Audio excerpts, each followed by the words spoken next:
everyone to the Ecotone show.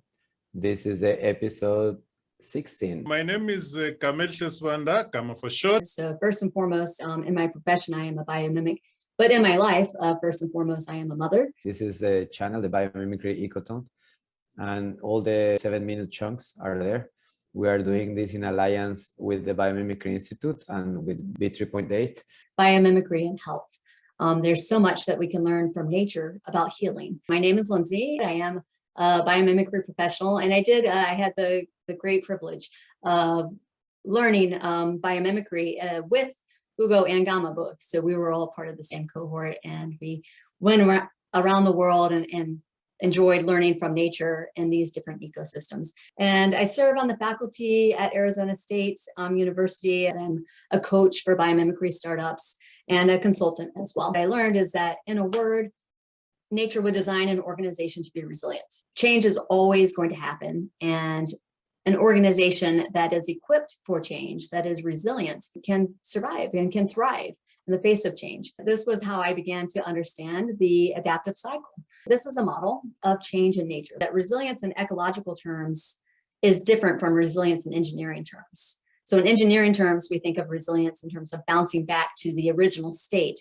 But in ecological terms, resilience is about maintaining the ultimate function of a system in the face of change or in light of a disturbance. And really, it's not about bouncing back as much as bouncing forward and achieving a new state. There are two major phases in this.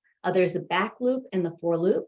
And so the for loop is what we see here from R to K. So from rapid growth to conservation. That's the slow incremental phase of growth and accumulation. And it's predictable. But the back loop is this phase here that goes from omega to alpha, from release to reorganization. It's this rapid phase of change, and that it leads to renewal. It leads to a redistribution of resources, and it can be very abrupt and unpredictable. When I was studying this in ecology, this is sort of that the pioneer species come in. So there are not a lot of feedback loops yet in the system. Still, when the system doesn't have a determinate direction. A conservation phase, so there's a lot of inertia because there are so many strong interconnections within the system. Specialists will succeed. And you have incremental transitions here. So, more and more stable, but less able to cope with disruption. We see this is the release phase. So this is the disturbance. It's really chaotic, and it breaks apart the established reinforced connections. Typically, it's very fast, very abrupt when you're in the reorganization phase. Early entrepreneurs, pioneer species, again, start to succeed here. If we're going to take more of a metaphorical view, this is when new ideas can really flourish. So this is where innovation can really take root. So the strategies for success do change with every phase. In rapid growth, it's a rapid use of resources. In general, in nature, cooperation is what we see the most of, but it's in this phase that competition really succeeds.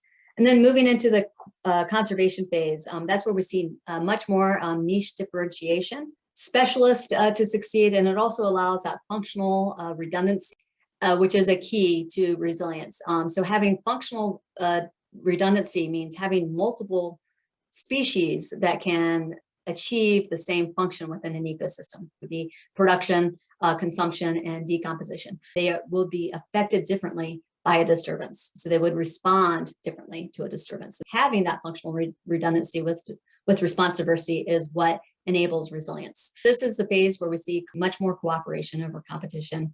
And then in the release phase, what we see in nature is that there are critical feedback loops.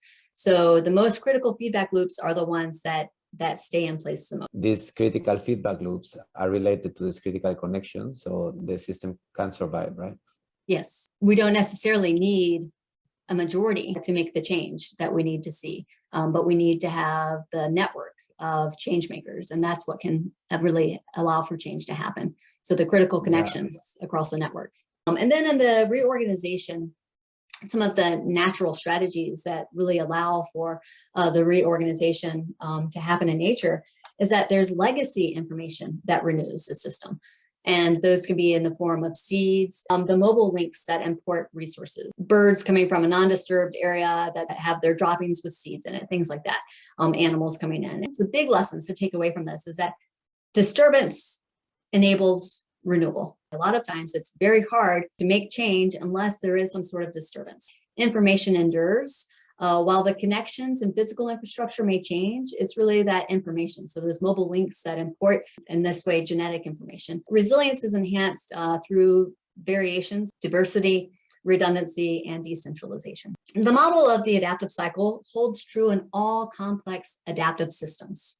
Nothing lasts unless it is continuously renewed. The world is the way it is because of cross-scale and non-linear interactions. In 2017, I had my own very dramatic example of a disturbance in the form of a car crash. I was already in a coma when I reached the hospital. My coma lasted for 6 days. I had several broken bones from my pelvis to my skull and many internal injuries. And then I had to go through a major reorganization. I had to relearn how to eat, learn how to talk, how to walk. The seed bank of the organization should be the values of the organization. In the reconnection doesn't mean that you are always outside in nature, but you are reconnected with yourself, and that brings nature inside out. Push to, not through your limit. And now the conservation phase, I don't know what's next, but I want to reinforce the new patterns of mindfully savoring life and nature.